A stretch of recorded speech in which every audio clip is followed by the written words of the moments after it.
do we have our Thatcher? And although we've criticised Thatcher on grammar schools, and you've said that it was economics focused and there wasn't enough social conservatism, do we have our Thatcher? Is Farage even similar in that he perhaps is, although now he's talking about nationalising steel and things, he's been seen as a Thatcherite more than a social conservative. So my question there is, do you have faith in reform to do the necessary reforms? Well, no, I think the important thing is that we realise the task is completely different from Thatcher. Okay. It's a totally different task. Now, we will need a Thatcher in the sense of economic reform, because quite clearly, I discussed this, we are facing bankruptcy. Mm-hmm. And it's as simple as that. But I think that we've got really a whole complex of problems. There's an economic problem. There's a problem of actually governance, how we're governed or not governed, the fact that government has broken down. And there's also an enormous problem of the transformation of the population because of immigration. But what I want to argue is, and I think this is where I may be advancing an original argument, I think all three problems are very closely linked. I think they are actually tied together. And I think the important thing to do is to realise that you've got, therefore, to see them as a knitted together problem. Therefore, you've also got to decide where you start unpicking the ball. Mm-hmm. In other words, what do you have to tackle first? And I think what we've got to tackle first, and it sounds very abstract, I really do think it's the constitutional and the legal changes. Now, that again sounds terribly airy-fairy. The chap at the pub doesn't particularly worry his head about the constitutional and legal changes. But if you actually look at why suddenly the whole business of the shutting down or partial shutting down of easy access to X has become so much a matter of the moment, why has it happened in the last 3 days? Because an Act of Parliament has come into force. It's because the changes have been embodied in law. Again, everybody talks, there's an entire body, people like the New Culture Forum, tackling the extraordinary changes in ideas, the whole business of trans, the whole idea of multiculturalism and whatever. Why are they so embedded in England, when we all know these are things which are they're affectations of the lanyard-wearing classes, in that wonderful phrase? Why do they have such an absolute grip? Why is the case in NHS Fife? Why is this clearly immensely hard-working, sensible, level-headed nurse suddenly being subjected to all of this? It's because it's embodied in law. Blair was a lawyer.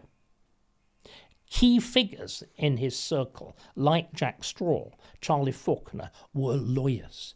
They got their hands on the law.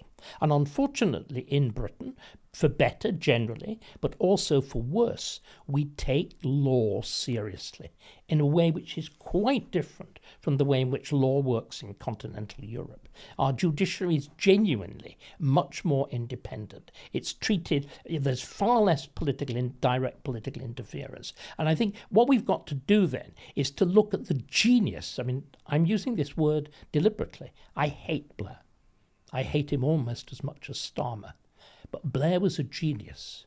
Starmer isn't. Blair got hold of the machinery of government, took it by the scruff of the neck and made it do what he wanted. But I think, again, there's an absolutely fundamental principle in what Blair did. And that fundamental principle, again, this point about a new country, the fundamental principle challenged the whole way we've been governed since the late Middle Ages. I mean, here again, I think Starmer is genuinely Blair's follower. One of the things that Starmer has said, which is most memorable, is how contemptuous he is of politics, how he regards Parliament and doesn't even like politics. He doesn't like politics. I mean, a Prime Minister who doesn't like politics, a Prime Minister who doesn't like Parliament, is hopeless in Parliament. A Prime Minister who can't put a speech together, allegedly gives a major speech on immigration and only realises 3 weeks later that he might have echoed Enoch Powell. What sort of person is this? And says quite openly, He prefers Davos To Westminster. to Parliament, to Westminster now. That is pure Blair. The way we've been governed since really the immediate aftermath of Magna Carta is very differently. Remember, every state in continental Europe, with a tiny number of exceptions, was an absolute monarchy. So it's ruled from the top by a standing army and a bureaucracy. We were quite different. We instead were ruled collectively by a thing called Parliament, King, Lords and Commons, and incorporating the bishops too, in which the idea is that everybody in England is present in a parliament, either directly because you sit there, or by your representative because you elect them. Remember, we elected MPs from the 14th century onwards. So the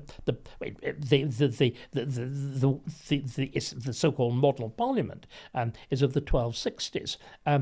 So that remember, I think is vast. We talk about as being an old democracy. We're not, but we're an ancient form of representative government in which, broadly, the governors answer to the governed, and the two sort of swap position. And therefore, a law passed by Parliament binds you in a very particular way because you've taken part in making, which is why, to look at a much later echo of that idea, in the 19th century, you have the idea of policing by consent, of an unarmed police force, because they are citizens too, then. They're not, as in continental Europe, an army of occupation, a gendarmerie. They are fellow citizens responsible only in a heightened form from the ordinary citizen for the enforcement of a common law. Now, what Blair did was simply to overlay that with the continental system.